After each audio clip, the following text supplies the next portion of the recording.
we visit Joel Osmond of Ozstone Creations, who shows us his unique artwork that draws inspiration from the ancient craft of flint knapping. This is one of my little miniature gem knives that I make. The material doesn't come in very big sizes, so I'm limited to the finished size of the product, but the handle is Baltic amber, which everyone's probably familiar with from Jurassic Park. The end cap is ivory and Ballarat marble, and then the blade is from a good friend of mine out in Oregon that digs this Juniper Ridge fire opal. My name's Joel Osmond. I've been an artist, I think, all my life. Natural materials work best for me, wood, stone, things like that. I guess my earliest thought of working stone would have been when I went down to southern Minnesota to the Pipestone Monument. I saw the natives working stone by hand, and I thought it was just tremendous. Very few people around my network knew, anything about the ancients and how they'd made stone implements. So the more research I did, I got into finding out. And about 11 years ago, I discovered the art of flint knapping and practiced with a guy that demonstrated out at Prairie Woods Environmental Learning Center.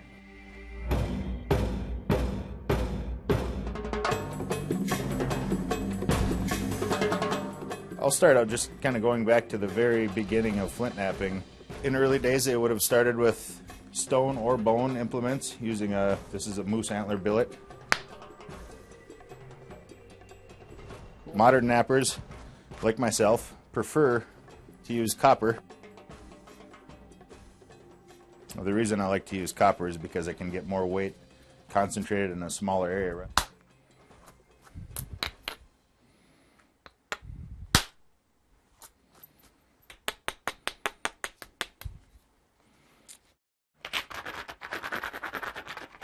When I use the abrader, I'm eliminating the shards that are left on the end that would absorb my impact instead of directing the force through the stone to make the flakes travel. Now all of these little flakes that I'm detaching can be turned into little micro blades and arrowheads, and they're extremely sharp. This edge is just like a razor blade.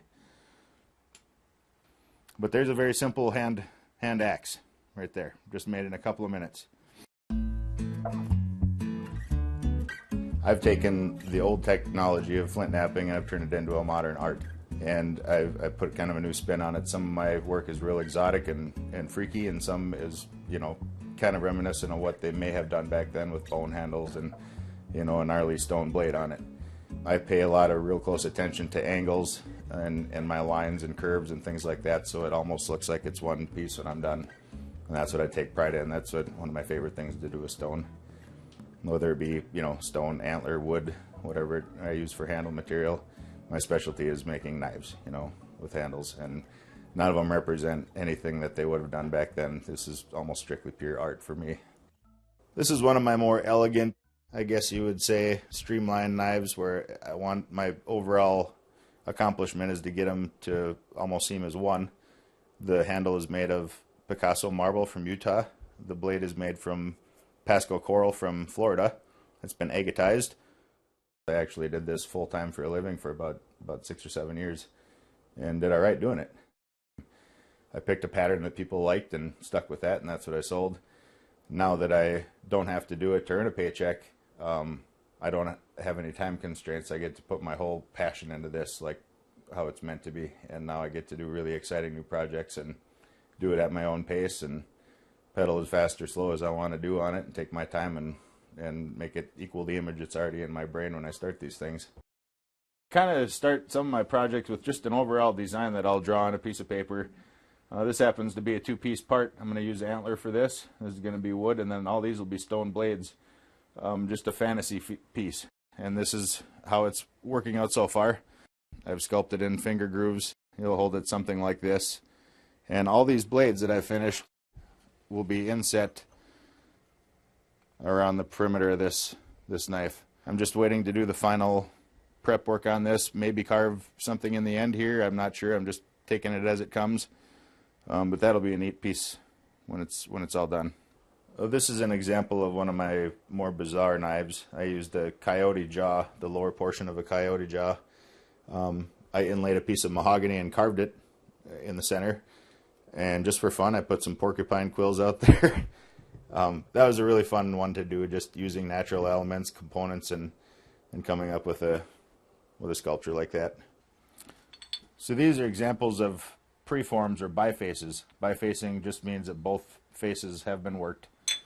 And this would be where you would start if you were making a finished point or a knife or a spearhead or anything like that. These have all started from a rock like this. Now this is a piece of obsidian. It's volcanic glass. What I'm doing is I'm thinning the piece down. I'm reducing mass. Man can still not reproduce an edge this sharp. This is actually, a flake of this material is 200 times sharper than a scalpel. I'm going to try to reduce this mass here, where it's all kind of flat here and you got this large hump. I'm going to remove that by knocking it hopefully here and hopefully take that piece out.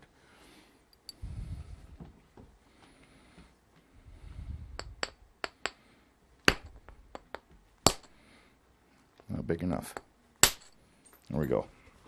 I eliminated a lot of that hump out of there.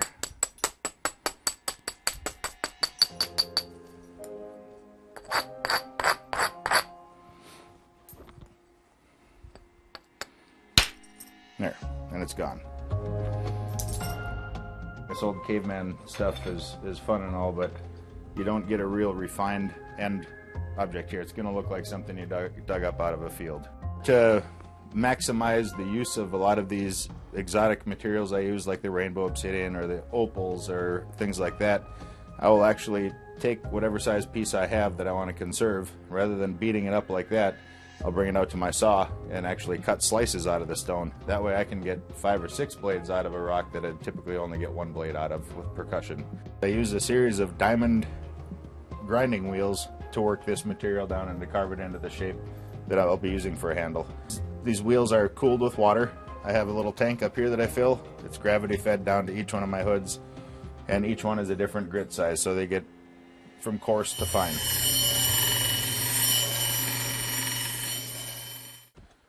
In 2004, a gentleman got a hold of me that was putting out a new book called the Modern Lithic Artists Guild.